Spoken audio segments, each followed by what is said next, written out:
Hello friends, welcome back to Cosmopolitan Cornbread.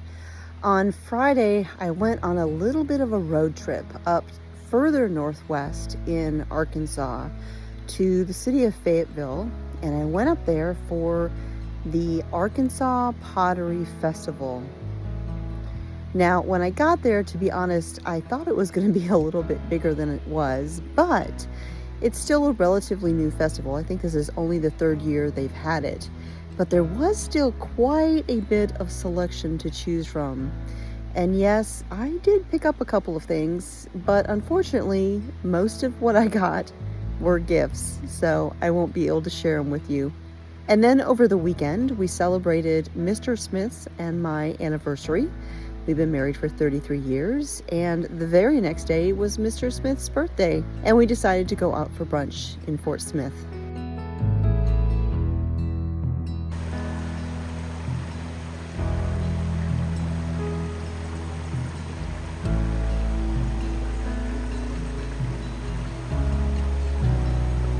So I thought today I would walk you out around and show you some of the gardening that has been going on around here and yet to be done. Right here, this is a little stone bed that is alongside our driveway, and I picked up some blackberries that I'm going to be planting over here. But as you can see, they're still in the pots because before I plant them, there's a few trees right here that I want to take down just to give this area a little bit more light. So I've got them sitting here, but I'm going to chop those trees down first and then I'll plant them.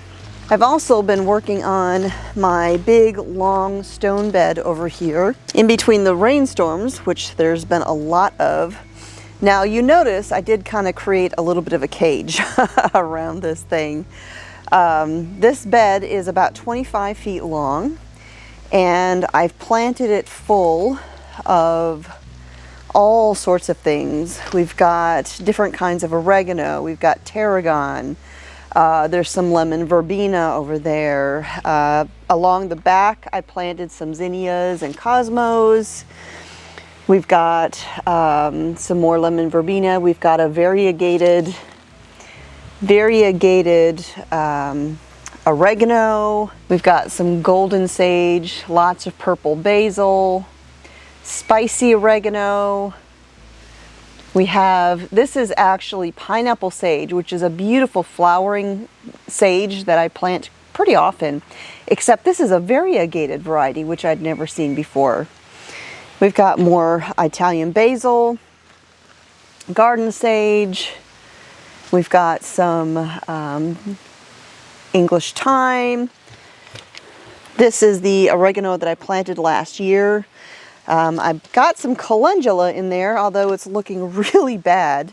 That down there is a creeping rosemary, which I'd never seen before. And then I've got some,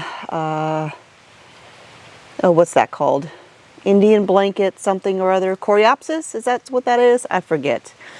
I haven't planted it yet. I just set it in there, but I think that's where I'm going to put that. So I had to basically create this cage over this big long bed because our chickens run loose and because of them. Between the chickens and the cats, everything in there would be destroyed if I didn't fence that off. This bed over here that I planted blueberries in, and then I planted some aronia berries, fenced it off to keep the animals out.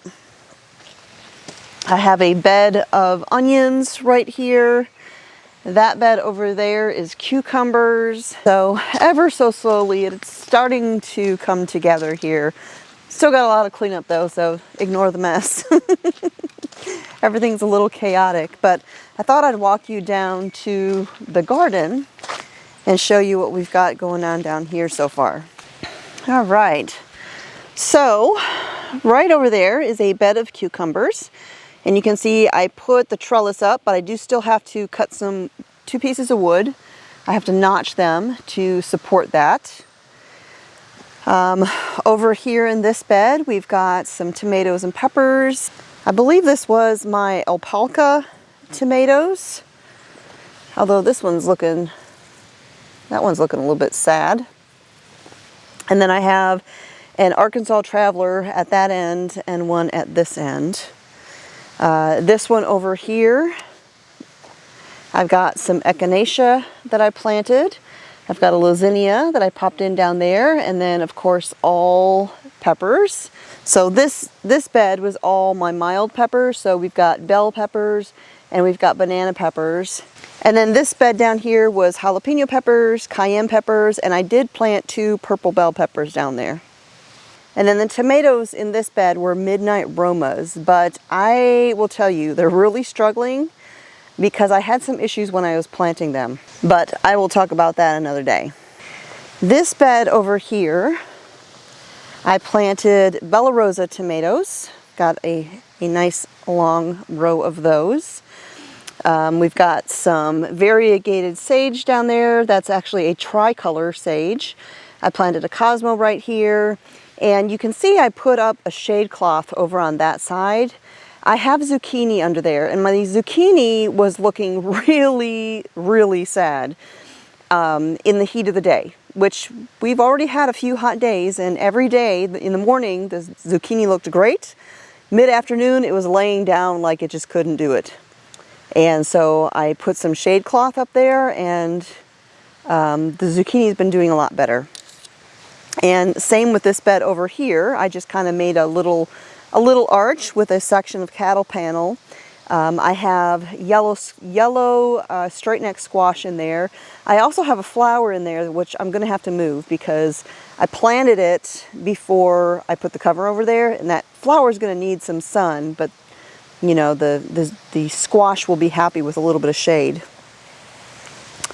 I've got watermelons popping up in here. These are Tailgate seedless watermelons from Haas Tools. Got lots of those. Now in this one over here, I had planted Moon and Stars watermelon, but I really didn't think the seeds would germinate because they were really old. And so I picked up some starts at the farm supply store, Icebox watermelon, I think they were called. And I planted them, and now I've got Moon and Stars coming up too.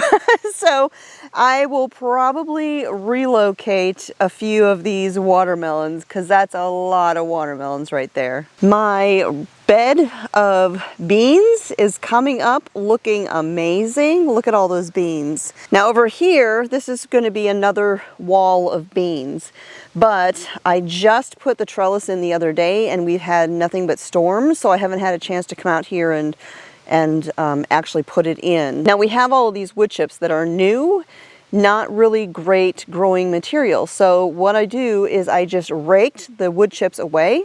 I put down some garden soil, you know, nice thick layer, and then I planted the beans in there, which is what I did over there. And as you can see, I got beans galore. And I do have a couple other things that I planted out here.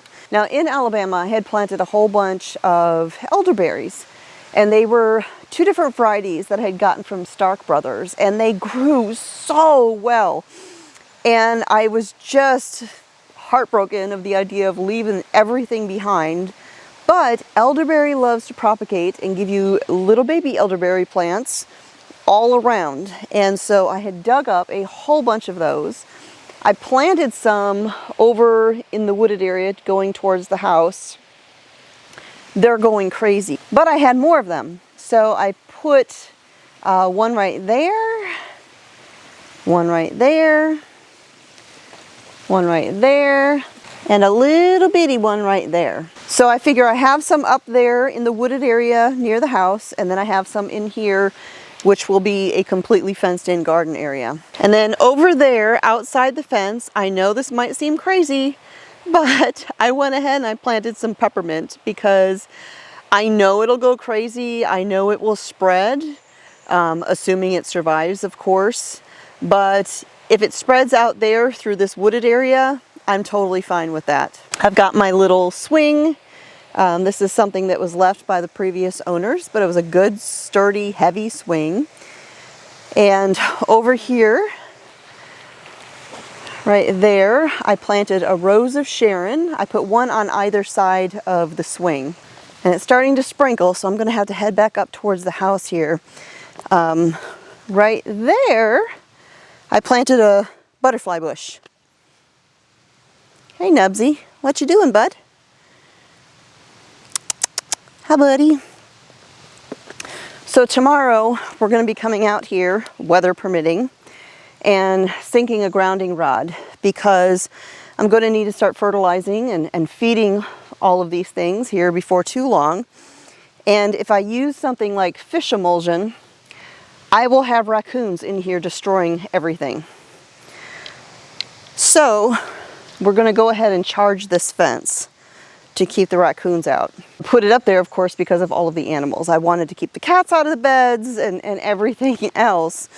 I know that that fence is not big enough to keep deer out. I know that if the deer want to get in there, they can totally jump that. But I put it up there temporarily. We'll go ahead and we'll charge it. And then at our first opportunity, we will sink posts and put in a proper fence. And we're going to do the double fence method where you have 2 rows of fencing all the way around because it's an old method, but it's an effective method for keeping deer out.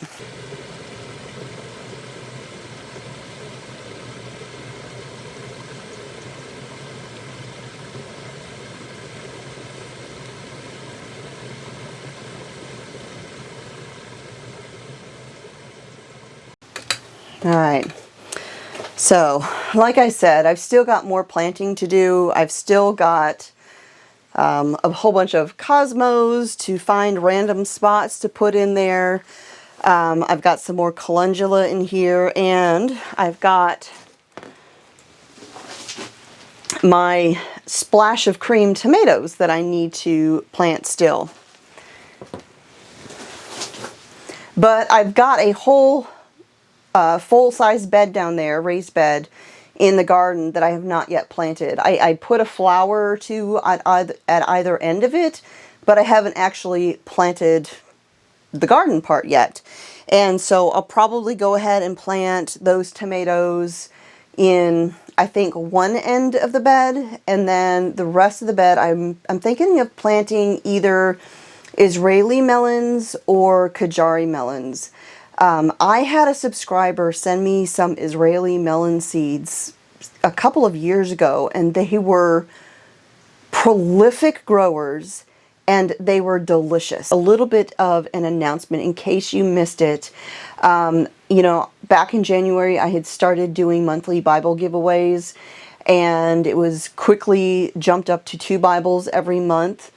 And, you know, I have more Bibles than months of the year.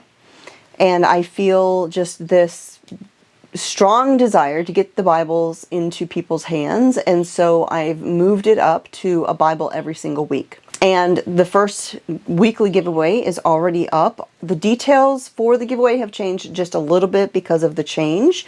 But that's all been updated. You can find it on my website. There's going to be a variety of different Bibles that are given out. This week is a hardcover Complete Jewish Study Bible. It is just the hardcover version of the Bible that I use the most. The inside is all exactly the same. The only thing that's different is the cover. I have several of those Bibles that were donated. There are scriptures, the Scriptures Bibles, several of those. There's some TLV Bibles. There's some youth TLV Bibles. I have a couple of waterproof ESV Bibles. So there's going to be all sorts of Bibles. And I'm not going to have 2 of the same back to back. So each week is going to be something different. And then just a reminder, I am going back to the Monday, Wednesday, Friday videos along with the Saturday scripture readings. And so this week you will be seeing a Wednesday video, and I think you'll really like it, because I am going to be sharing a recipe for a bourbon banana bread with praline topping. It is downright decadent for a banana bread, and I love banana bread. I have a couple of banana bread recipes on my website. I would say this is my new favorite. And so that is it for today. Thanks for spending some time with me, you guys. I'll talk to y'all next time.